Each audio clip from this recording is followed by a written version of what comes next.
Hi Inibos! Welcome back to my channel, and if you're new to my channel, welcome also. I'm Iniboville, and today I'm going to do mukbang and Q&A at the same time. So last time, I've asked you to send me some questions that you would like me to answer. And while eating, I will try to answer all of them. For this video, we'll have Spicy chicken fondue. To prepare the spicy chicken, you will need 1 kilogram of chicken breast, 50 grams of hot pepper flakes, 2 to 3 tablespoons of hot pepper paste.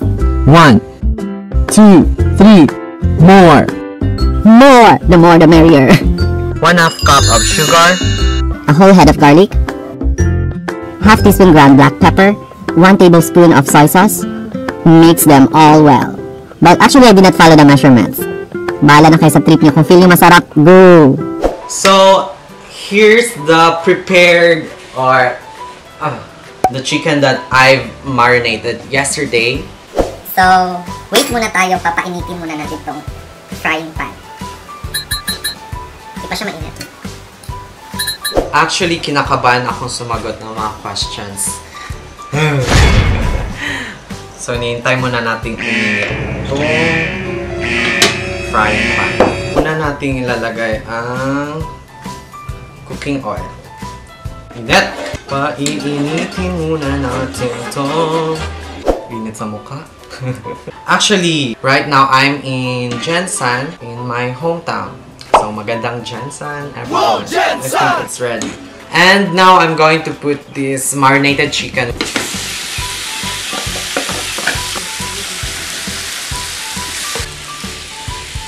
So ngayon, I'm just trying to let this cook evenly. Okay. Woo! Init! So, kahapon, I really tried to find a very big frying pan. Kaso wala talaga eh. And then, I tried to find electric pan din. Like, yung ginagamit para pang mukbang talaga. Pero, wala talaga. At ang problema, wala siyang pangtabon. So manap ako ng mga pantabon dito sa mall kahapon. Ang lalaki. Kaya, ito na lang yung nakaya ko. Let's try to cover this para maluto talaga. And while waiting for the chicken to be cooked, I've already cooked or melted the mozzarella cheese. And now our chicken is already cooked. So we're going to put the mozzarella cheese piece on this side. It really smells good. Just put it this way.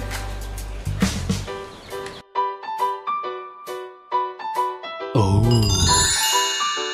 Wow.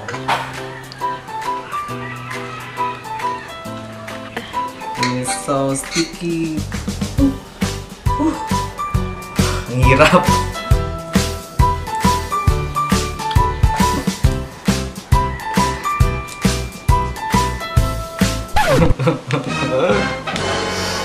So, naguba akong lutuanan, guys.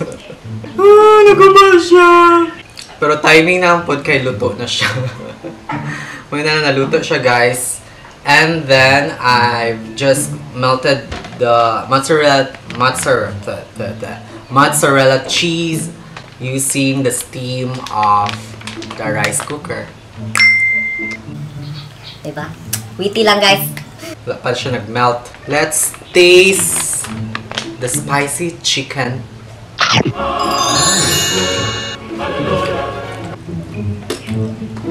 Na-stress ko, guys, ay.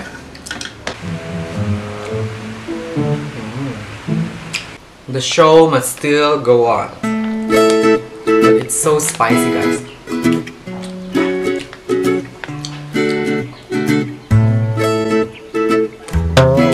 Hala ka siya, guys.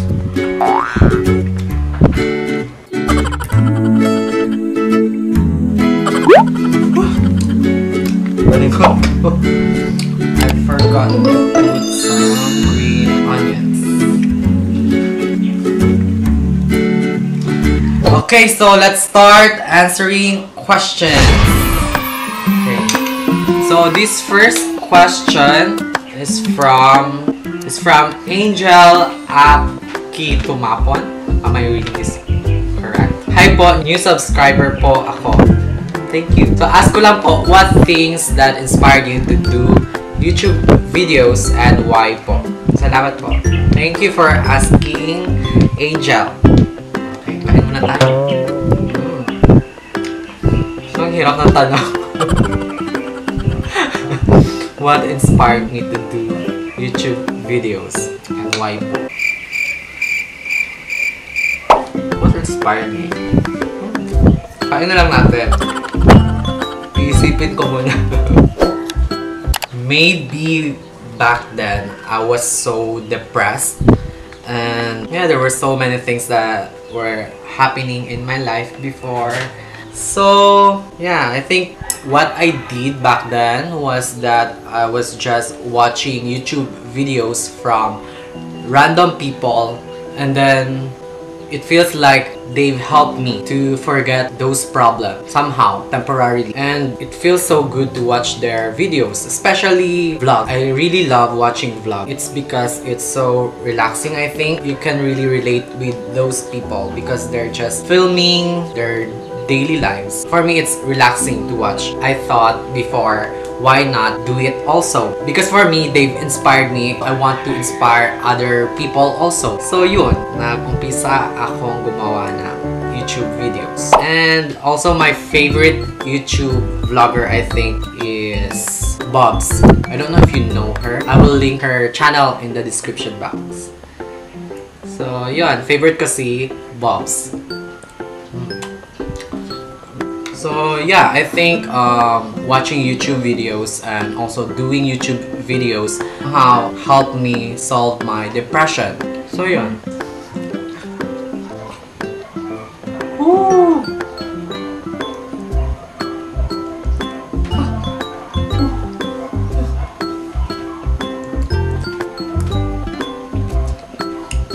Sarap. Alright. Hindi. Init.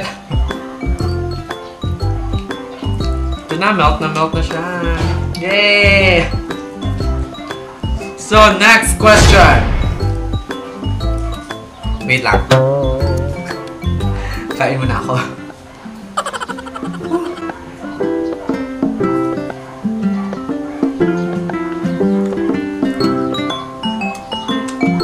At saka, bumili ako. And also, I bought these chopsticks from Miniso. Pero feel ko naman yung Korean food. Para mas ma-feel ko talaga siya. And for question number 2. So ito is from Christian Ramos. Ang tanong niya, who is your favorite YouTuber? So I've already answered Bob's Vlogs. So you can check her channel. It's Bob's Vlog for me. She's so inspiring, I think. Woo! Ang hirap ng chopstick.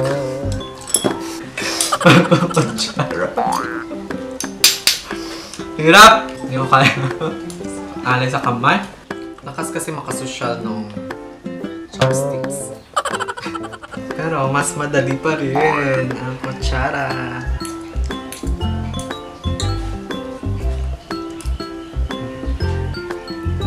Next question. This question is from Gemma May. Dalawang Gemma May. Big fan niyo po ako. Thank you. Question na. How do you make your vids? Editing software. Dahil dyan, kakain muna tayo. Ooh. Paka-sticky niya. Tapos kung hindi mo siya, if you will not, what's that? You will not editize. If you will not heat the mozzarella, it will not melt. It's really important that it's you always heat that while you eat it. Basta yun. Kala may buto. May buto, guys. My favorite beverage is coffee. So any instant coffee, 3-in-1.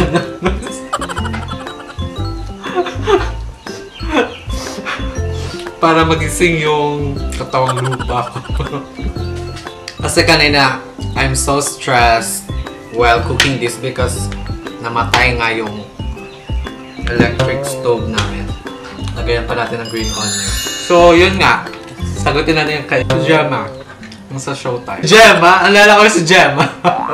Yun nga. How do you make your beads? So first, I really think what's trendy. So I need to really make a video which many people can relate. Second, I really need to invest time, effort, and money for each video. I really make sure that everything was prepared from costume, setting, script. You really need to think about that. And I really make sure that I really do or give my best for each video. And also I don't care if there will be only less people who will watch it, but I want to make sure if I will watch my videos again in YouTube, me myself will be entertained also. So yeah, I'm very meticulous in making my videos. Only in videos, but not in other things. Langaw. Shh, shh, shh, shh. Okay na to. And then what else? In terms of editing, I'm using si Gemma.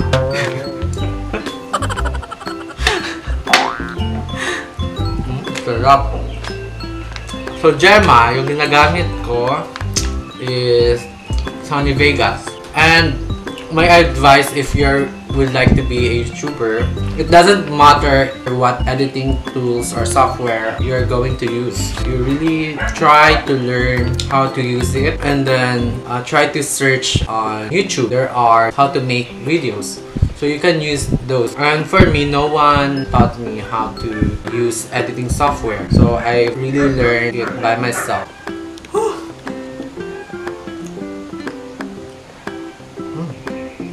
Kain tayo.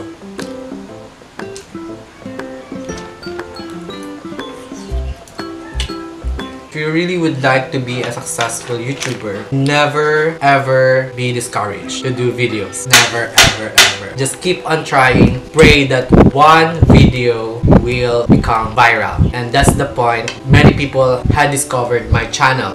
This is my first video that I'm really talking to you guys because I really would like to do this so that I can give time to you, because most of the times I do videos that are scripted. For this new year, I want to really thank you for always supporting all my videos from the bottom of my heart. And next question. Masarap siya, pero maanghang. Next question is from Marjorie Laureano. Hi Marjorie! Hindi siya question. Ano na siya? Message. I'm a big fan. Happy New Year. Happy New Year also. Grabe itong question niya. Sabi niya, from Doy Morbos, what is your New Year's resolution? Hirap. This question is really common, I think, when we were elementary or in high school. Teachers would always ask that from us. And wala talaga natutupad na New Year's resolution. I'll be a better YouTuber. I will create more videos. I hope so. Better videos, better content, upload more videos. Let's pray for that. And now, next question. From Just Luisa. When did you start YouTube? Check muna. I think I've started it. I've checked it. It's December 25, 2015. That was my first video. And I was just with my friends in the video. Hi, Laurie Jane, Rajin, and Christy. Shout out to them. We went to Dakak Park Beach Resort. So it was just a random video. For the next question, it's from Aldrin Akma. Hi Aldrin Akma. His question, favorite song po. Ang dami kong favorite song.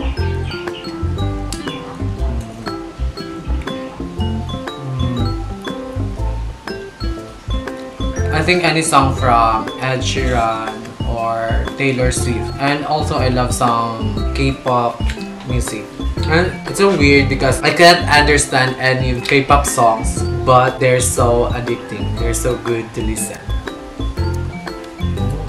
He has another question also. How to forgive po ba? Wow.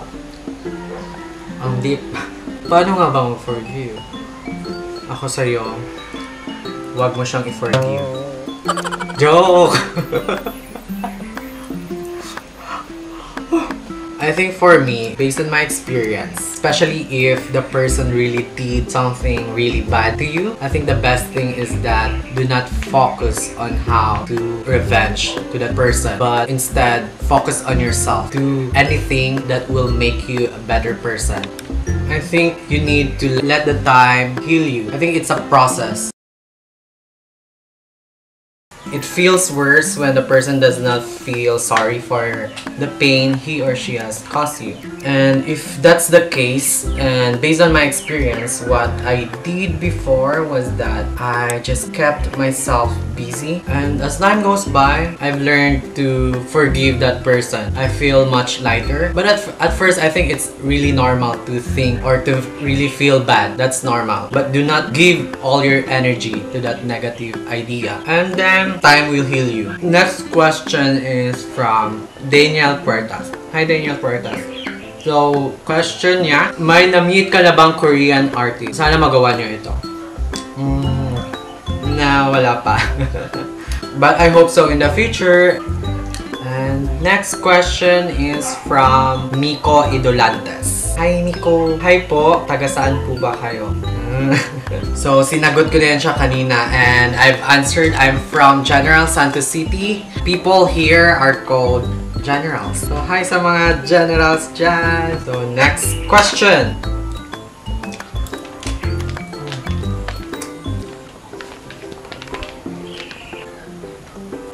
And here, for the next question, Yoyo Potter asked, ano po real name nyo? At ano pong birthday nyo?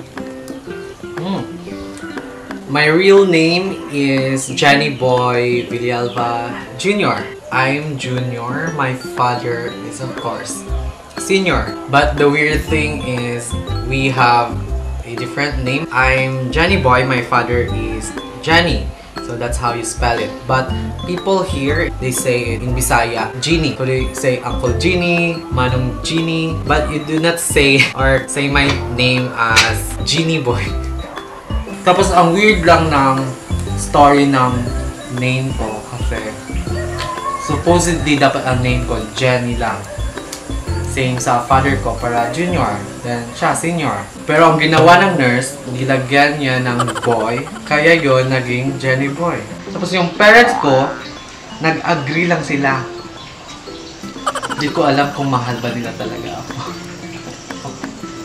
And how I came up with this name, Iniboville, I just get the letter J, then change Y into I, and also get the Y from boy. And then my surname, which is Villalba, I just change it into Ville. So that's how I got Iniboville. And my birthday, June 17. June 17. And I will not tell the year. So comment down below if you know my age. I will not tell you, just guess it. So yun. And here, for the next question, kailan po ba kayo nalulong sa K-drama? Hindi naman talaga sa na-addict. The title of the series, Save the Last Dance for me. I think that was the first K-drama, I think. Ask ko lang po, ano po ba ang pinakamagandang nangyari sa buhay niyo? Ano ba? Ang dami. Siguro yung nagmahal ako, tapos nasaktan, tapos nakamove on. Joke lang. Hindi. Siguro yung nag-viral yung video ko, tapos tuloy-tuloy na. Tapos, ito ka na. Thank you.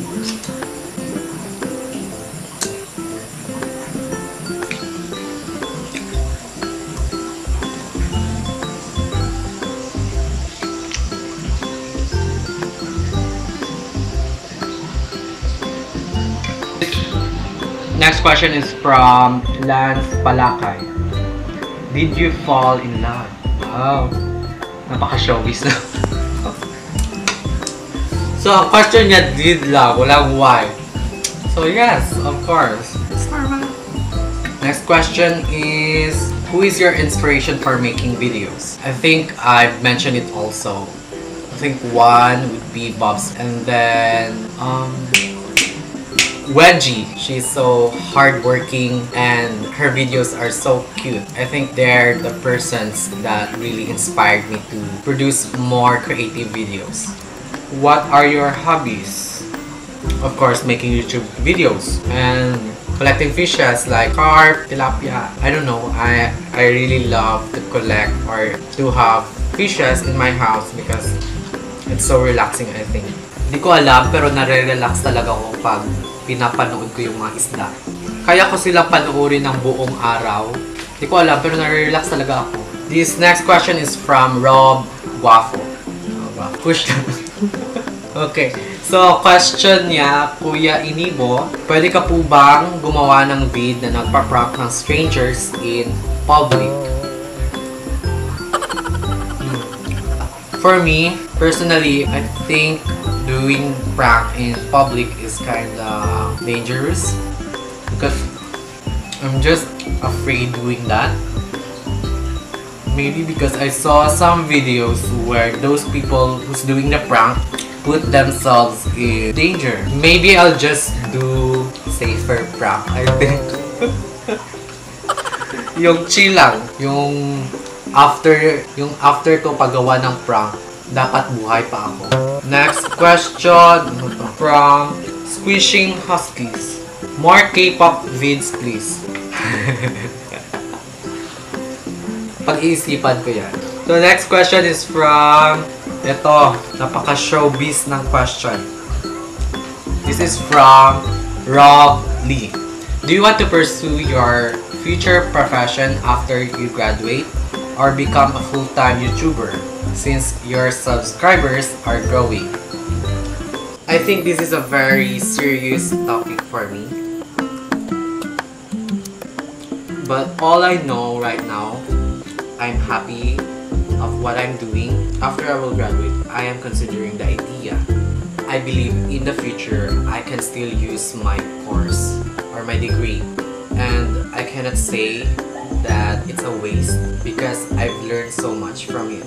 And without pursuing this degree, without all of those failures and downfall during my college years, I will not learn and have the courage to pursue something that is so unique, which is YouTubing. And also I want to thank all the people who have been so supportive to me, especially Uncle Dan, Auntie Gemma, and family. Thank you so much. If you're watching, Happy New Year. I've already ate all the chicken. These are all spices. And yeah, Happy New Year and